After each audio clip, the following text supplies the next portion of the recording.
অমিত শাহ তিনি আজকে শিলান্যাসে উপস্থিত ছিলেন একেবারে বিশ্বের সবথেকে বড় দই কারখানার। সেখানে তিনি বলছেন এবার বাংলায় যে পরিবর্তন হয়েছে স্বাধীনতার পর এমন কোথাও ঘটেনি।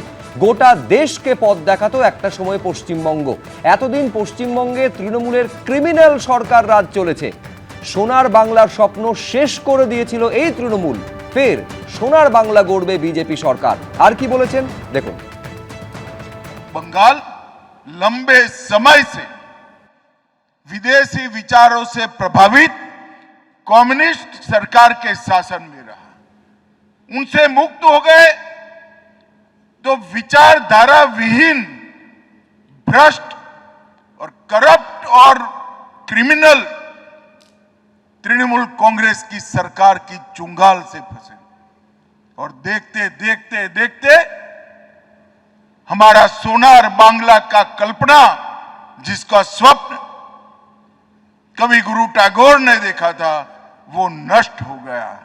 आज मोदी जी की एक अपील पर 10 साल के संघर्ष के बाद 16 से 26 आज शुभेंदु जी के नेतृत्व में भारतीय जनता पार्टी की सरकार बनाकर फिर से एक बार सोनार बांग्ला का आंदोलन यहां पुनर्जीवित हुआ है।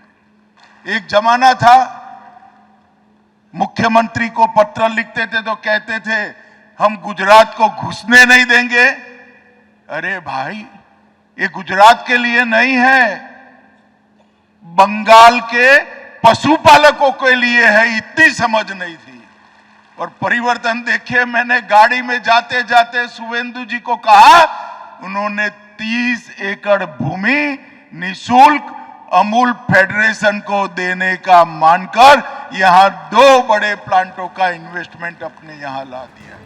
এটা খুব গুরুত্বপূর্ণ কথা দেশের স্বরাষ্ট্রমন্ত্রী বলছেন। তিনি যেখানে বলছেন যে একটা সময় আমি চিঠি লিখতাম এবং সেই সময় তৎকালীন মুখ্যমন্ত্রী বলতেন যে গুজরাটকে বাংলায় প্রবেশ করতে দেব না। আমি বলছি দেবনারায়ণ দা, উন্নয়নের ক্ষেত্রে শিল্পের ক্ষেত্রেও এখানে ছুতমার্গ থাকবে। রাজনীতি সর্বোপরি, যে কারণে গুজরাটকে প্রবেশ পর্যন্ত করতে দেওয়া হয়নি কারণ সেটা বিজেপি শাসিত রাজ্য বলে, সেখানে নরেন্দ্র মোদী বা অমিত শাহ রাজ্য বলে, এই ছুতমার্গকে সামনে রেখে দিনের পর দিন শিল্প সম্ভাবনার যাবতীয় যা আশা ছিল সেটাকে নিঃশেষিত করে দেওয়া হয়েছে। মানে দেশের স্বরাষ্ট্রমন্ত্রী উনি বললে তো তার উত্তর তো আমি সেটা বলবো না, কারণ ওইভাবে প্রশ্ন আসে না। শিল্পের জন্য হ্যাঁ, আপনি যে কথাগুলো বলছেন, it is a kind of good deed to say well and yet words are no deeds. Shakespeare Henry eighty বলেছিল, কথা বলা নিঃসন্দেহে ভালো কাজ, কিন্তু আগে কাজ হোক এটা আমরা চাই।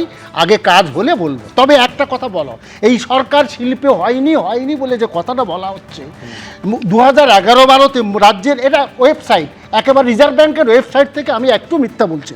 সারা ভারতের মোট শিল্প উৎপাদনের 2011-12-তে পশ্চিমবঙ্গের অংশ ছিল 7.8, 24-25-এ এটা হলো 7.3, বাড়িনি কিন্তু কমেনি।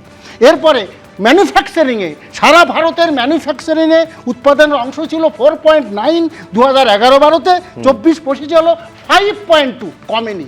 কিন্তু সিপিএমের 34 বছরে এই প্রত্যেকটা জিনিস অর্ধেক হয়ে গিয়েছিল, কারণ 60% কারখানা চলে গেছিল, প্রায় অর্ধেকের বেশি পুঁজিও চলে গিয়েছে। গত 15 বছরে সেটাকে কত অংশ রিভাইভ করার চেষ্টা করা হয়েছে। রিজার্ভ ব্যাংকের তথ্য কমেনি। কিন্তু আমার আরেকটা কথা, নিঃসন্দেহে কিছু চলে গেছে, কিন্তু 1 লক্ষ ইউনিট এখানে হয়েছে, কোম্পানি হয়েছে, এবং 90 লক্ষ এমএসএমই হয়েছে, এবং যেখানে প্রায় 1.5 কোটি লোক কাজ। এটা আমার কথা না, সরকারি তথ্য, সেন্ট্রাল গভর্নমেন্টের তথ্য।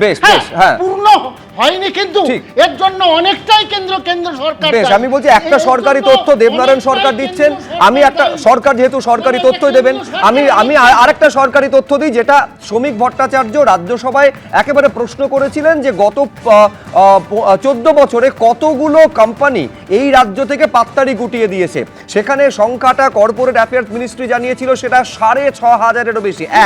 দ্বিতীয়ত দাঁড়ান এবং দ্বিতীয়ত জিডিপি, একটা সময় ন্যাশনালে জিডিপিতে, দেশে জিডিপিতে যত শতাংশ কন্ট্রিবিউশন আমাদের রাজ্যের ছিল সেটা দেশের 3টি লিডিং স্টেটের মধ্যে অন্যতম ছিল। সেটা কমতে কমতে কমতে কমতে কমতে কমতে কোথায় নেমেছে আমি এই আলোচনায় সময় থাকলে বিস্তারিতভাবে সেটা দেবো। কিন্তু আমি এইখানে হ্যাঁ আমি বলি তার সঙ্গে 15 বছরকে যোগ করুন। আমি এইখানে স্বপন দাসের কাছে আসবো। স্বপন দা, কেন্দ্রীয় স্বরাষ্ট্রমন্ত্রী বলছেন যে চিঠি লিখতেন, অথচ গুজরাটকে ঢুকতে দেওয়া হবে না বলে, বাংলায় ঢুকতে দেওয়া হবে না বলে এইটা তাকে বলা হতো।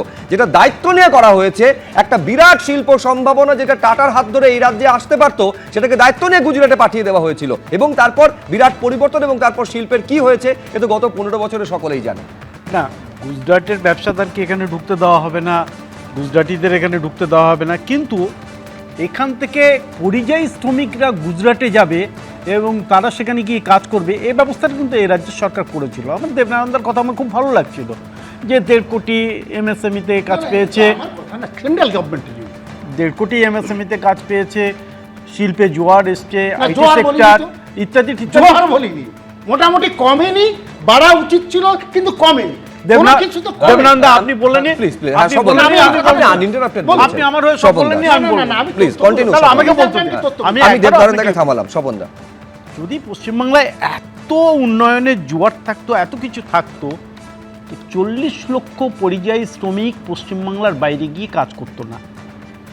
একটা কথা তো মানতে হবে যে আমাদের এই রাজ্য থেকে শিল্পপতিরা ট্রেড লাইসেন্সগুলো সারেন্ডার করে দিয়ে, ব্যবসা বন্ধ করে দিয়ে, কারখানা বন্ধ করে দিয়ে, সব কিছু নিয়ে তারা পাট গুটিয়ে এ রাজ্য থেকে অন্য রাজ্যে চলে যেত। এটা তো ঘটনা, এটা তো ঘটনা। প্রত্যেক বছর সম্মেলন করে, গ্লোবাল সামিট করে মমতা ব্যানার্জি সারা বিশ্বের লোককে দেখাতেন, ভাই এসো আমার শিল্প এখানে তৈরি করো, আর সেখানে তারা কয়েক লক্ষ কোটি টাকার ঘোষণা করতেন, তারপর দেখা গেল তারা বুড়ো আঙুল দেখিয়ে এ রাজ্যে 1 পয়সাও তারা ইনভেস্ট করতেন না। কিন্তু সরকার সবে 2 মাস এসছে, দেবনানন্দ বলছে দেখার দরকার, সময় দরকার, আমি আপনার সঙ্গে একমত। কিন্তু একটা ছোটোবেলায় একটা কথা শুনেছিলাম যে একটা ওই উঠন্তি মূলো গাছকে দেখলে নাকি গাছটা কত বড় হবে, গাছটা ফলন কেমন হবে এটা বোঝা যায়। তো আজকের দিনে আপনারা যদি দেখেন চারদিক থেকে, আমূল আজকে আসা শুধু নয়, 2 মাসের মধ্যে সরকার সিদ্ধান্ত নিয়েছে যে সিঙ্গেল উইন্ডো হবে, যেখানে ক্লিয়ারেন্স পেতে গেলে সিঙ্গেল উইন্ডোতে হবে, তার জন্য বিভিন্ন উইন্ডোর ব্যবহার দরকার নেই। 100 কোটি টাকার উপর যদি কেউ কোনো প্রকল্প নিয়ে আসে, শিল্প করতে গেলে কি দরকার? শিল্পের একটা পরিবেশ দরকার, জটমুক্ত জমির দরকার, জমির ঊর্ধ্বসীমা তুলে দেওয়া দরকার, সিন্ডিকেট রাজ খতম করতে হবে, স্থানীয় স্তরে ক্ষমতাসীন দলের দাদাগিরি বন্ধ করতে হবে, ল অ্যান্ড অর্ডার সিচুয়েশনটাকে ডেভেলপ করতে হবে, উন্নতি করতে হবে, ভয় আউট করতে হবে, ভরসা ইন করতে হবে। শিল্পবান্ধব সরকারও দরকার। আগের সরকার কি শিল্পবান্ধব সরকার ছিল? ছিল না। এখন এই সরকার, নতুন সরকার আসার পর আমরা কি দেখতে পাচ্ছি?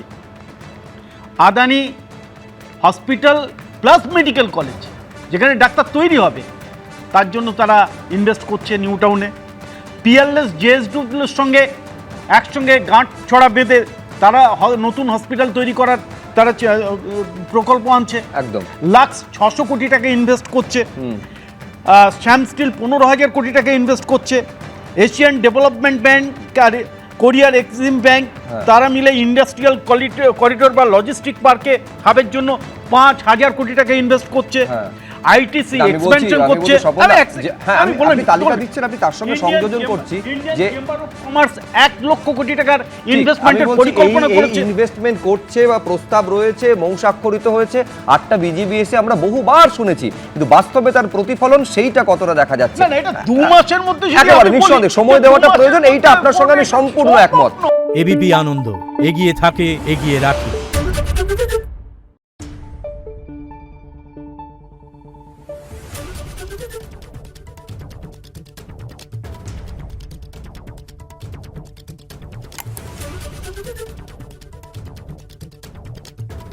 Thank you.